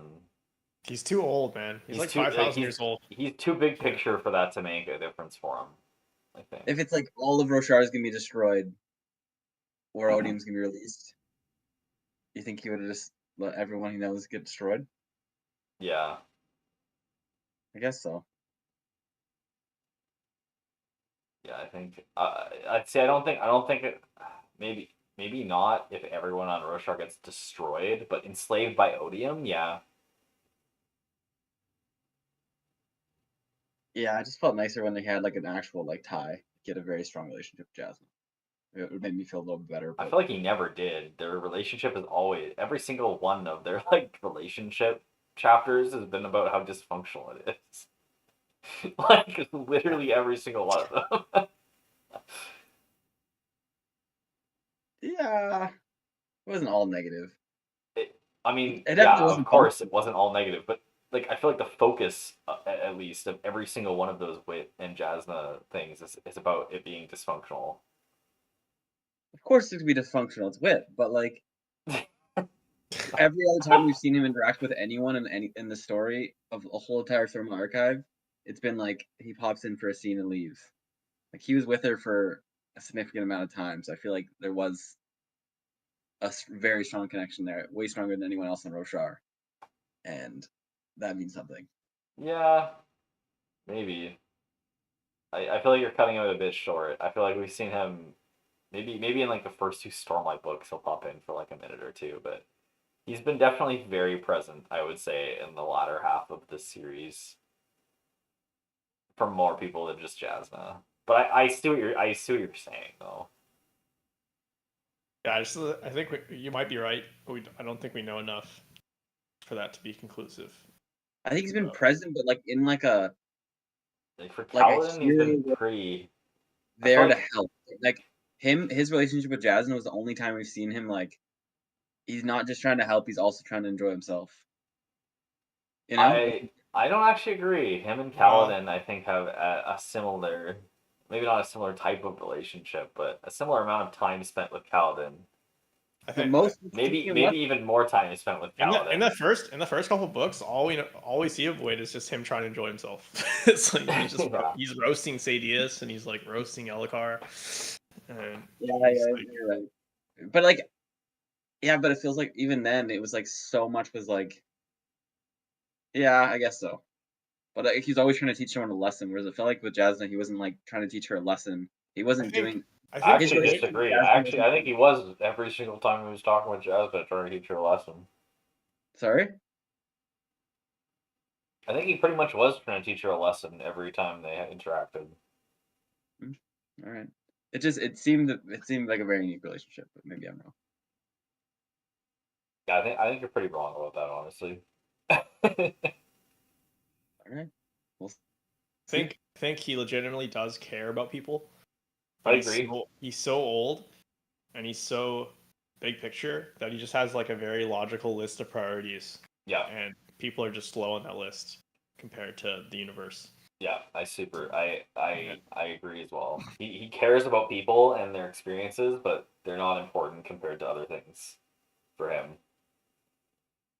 And I do feel like Brandon pretty strong-handedly was suggesting that like it's problematic that Wit and Jasna were having a relationship given Wit's like immortal age. I think it was pretty heavy that this was like not super like morally okay. The age gap's too big. Yeah, ultimate age gap. Yeah. And I think it's like Jasna I think is gonna regret having had this relationship with Wit.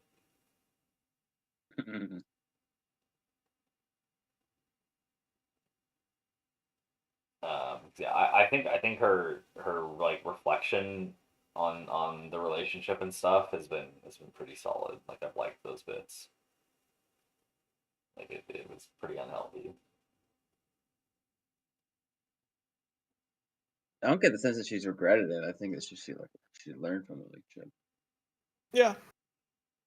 She learned from it. Yeah. Sorry. Yes, she's learned from it in a way that like not like she might regret it if Wit does some crazy shit.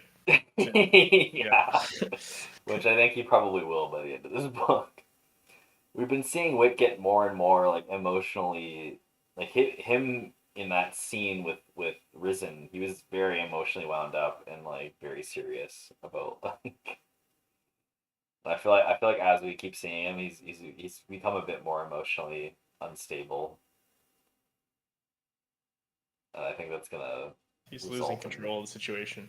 Exactly. Well, it's because we're getting the bigger and bigger Cosmere stuff. Like before, yeah, it was just Sadius and Dalinar shooting the shit with Elhokar, but now it's like there's another Dom side. What are you gonna do about that? Okay, Odium's about to destroy Roshar.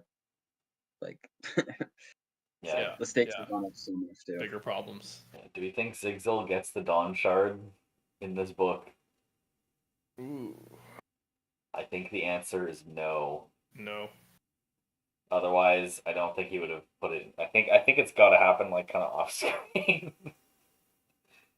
Otherwise, it's a bit of a spoiler for it to be in Sunlit Man. Or maybe not. Maybe it is. Maybe it will be on screen.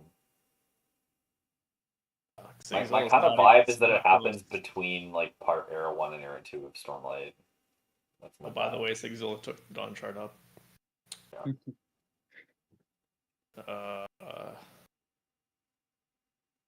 Let's see. Forgot.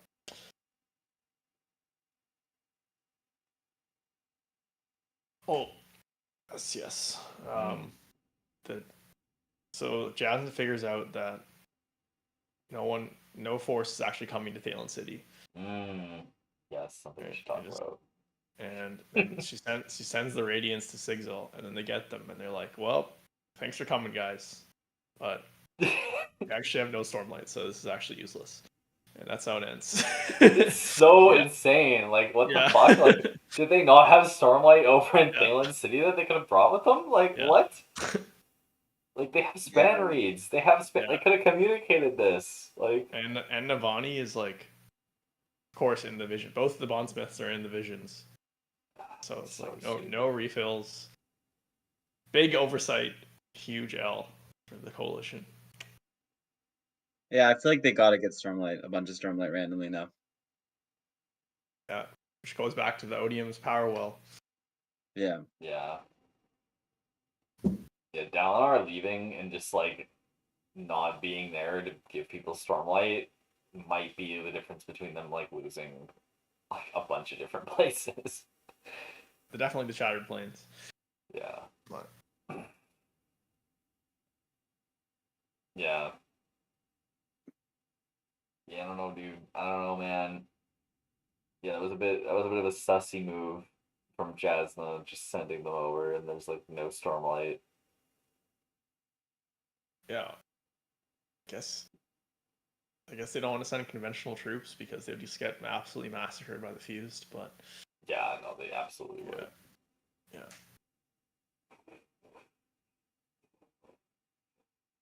Crazy. All right. Stuff. Well, I think we covered a lot. Yeah. Yeah. Anything else anyone wants to talk about? Highs, lows. Highs and lows so far. Yeah, I feel like we've already kind of talked about our highs and lows, honestly. I think we're good. Any other segments we want to do here, boys? Predictions. What's your biggest prediction? I need one prediction from both of you guys. I feel like I've done a few. Biggest prediction is who is Odium's champion? I need an answer from both of you guys. Okay. Who is?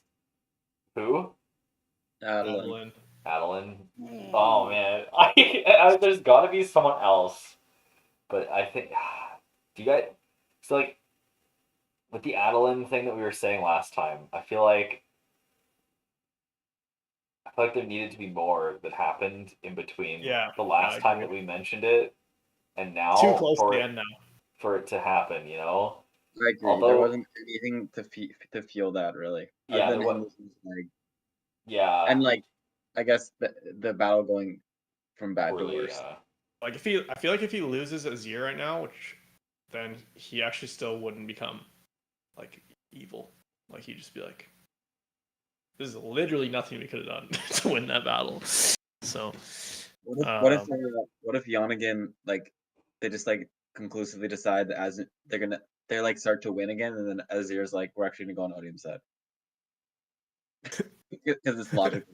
Dude, I feel like it actually is gonna be Gavinor, because something we also have to remember is like proximity to where the contest happens. Like I think the contest happens at Urithiru, right?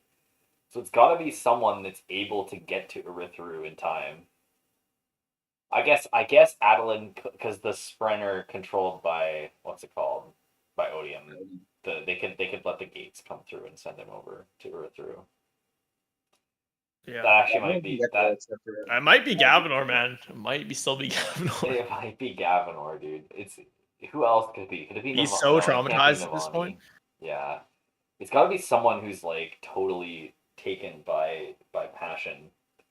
Or Dalinar takes the Shard of Honor. It could be Moshe. Yeah, but could be Moshe, but that'd be pretty lame.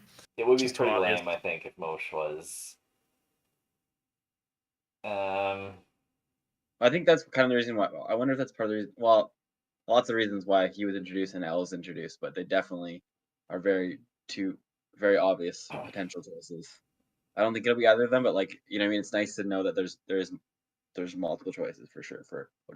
It's gonna be it could be Dalinar who takes the Shard of Honor and joins Odium. Could be. I just Mosh. I feel like could be. I feel like Mosh is the most obvious pick for, like. What if it's Jasna? No, it can't be. She's not. There's no way Jasna would be like. She's not one of like passion. Yeah, fair. Like it's got to be someone that's taken by passion. Like I feel like it might just be Moash because it's like it's all about who Honor's champion is. It doesn't really matter who Odium's champion is. And if that's the case, then Moash could just be the champion as like a placeholder guy. It could be. Like Moash seems like the most. It's got to be someone that's been that Odium has been planting seeds in throughout up until this point. Like it can't just be someone that just like flicks and turns. They've got to have some seeds in them, at least. Like Mosh is probably the most likely in that sense, just because he has so much investiture already from Odium. Yeah, and also like what else is he gonna do at this point? Yeah, exactly. Yeah. Yeah. I really don't like it being Mosh, so. No, I don't like it either. I really hope it's not. See it being him. Yeah. He's maybe the most likely, but I really hope it's not. It should be someone that's more of like an emotional foil or something for Dalinar. Yeah. It could be Adolin could be Honor's champion selected by Dalinar and then have like a father-son moment. Yeah, it could be Adolin versus Gavinor. I feel like it's got to be Gavinor or Adolin from like a writing perspective,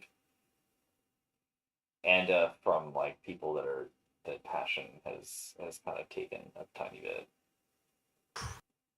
Yeah, this is gonna be. I'm excited for the battle. No, spiritual realm. Odium just takes him, puts him in the time capsule. It puts power into the time capsule, and he comes out a full-grown man. Yeah, it's like he puts him in like a training montage. For like a chapter, it's like him training for 30 years in the spiritual world. Yeah, he's like fighting like Thunderclass, like three thunder. Yeah, like with Gavin, I think he's probably just gonna give him like insane power. So he's just like a kid wielding like this insane force, and then the struggle with the characters is like they have to kill Gavinor. Like who's gonna want to kill this child? Like the whole struggle is gonna be like actually striking him down is the most difficult part of the contest. He's not been tainted by any bad form. Yeah. He's only taught the perfect form from the start. It's the best technique in the land. He's only known the best techniques that have ever existed. It's like Sazeth attacks him and he's just like yeah.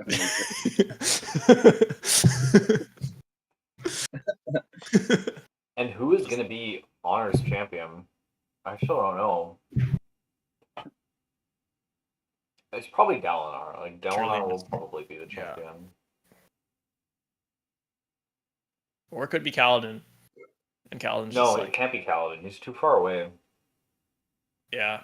He's already accepted that he's not going to be helping in the contest. Exactly. Which is why he could be. Yeah. Yeah. He's come to terms with it. He's at peace. Yeah, he's at peace. So now he gets rolled back into it right at the last second. Yeah. What if it's Talm? Could it be Talm for either of them? No. It'd be so lame. Unless someone. Odium's like, I'm gonna win no matter what. No, Talm he's just not a character right now. So. No. That came for too. None of the heralds will be no. Yeah. Yeah, Lachana did say trust none of us except for Talm. So it could be Nail. Yeah. Nail could be the champion. Actually, I feel like Nail could have. We did kind of get that Nail versus Dalinar battle in Rhythm of War right at the beginning that didn't get resolved. But isn't Sazeth gonna go and kill Nail like really soon? No, why kill would Nail? Why? He's becoming a herald. Because Nail's like, I need to go prepare, and they're about to go to the Skybreaker Monastery. So I don't think any battles for that. I think he's just joining Seth in his quest. Like, yeah. I don't think he's actually gonna fight Seth. Yeah, No, but wait. literally. He is the honor bearer right now. he's the one with. Oh yeah, sword, yeah. right? Oh shit, yeah. Maybe you'll have to fight him. That's some Dark Souls shit, bro.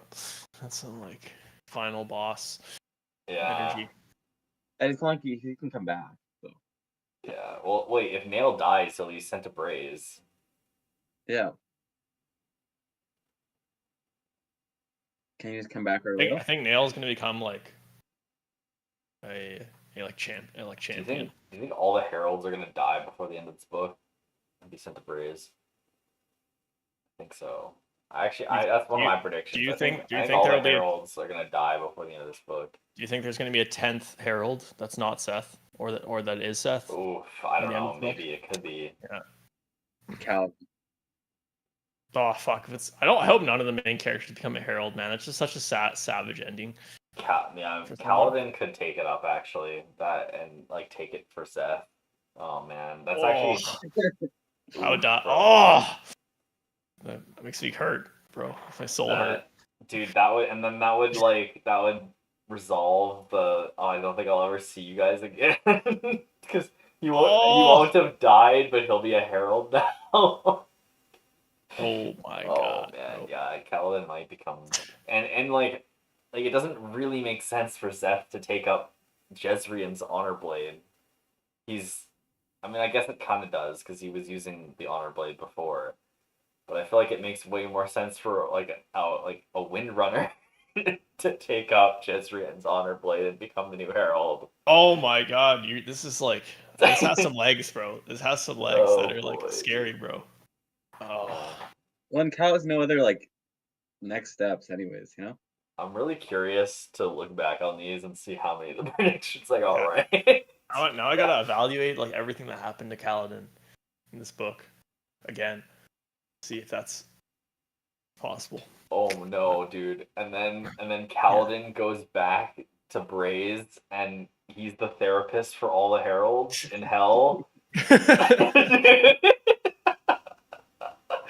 Oh my! It's like, oh yeah, that could definitely be the case. I don't think so though. I feel like no, I actually do think that's gonna happen. Unfortunately. Oh my god, bro! I could see that happening. There's got to be something with someone being the champion of like Roshar though in the contest. Although the contest is between Odium and I don't know, man. It's tough. It's so tough to call. The champion one is not. It's uncallable. I think it's like at this point. Well, it is callable. Like there'll be hints, but I don't have. I don't know anything. All right, lads. No. That was great. Call it a night. I think so. Any last words? You're on the other side. Life before death. Life before death. Journey before destination. Strength before weakness. We'll see you at the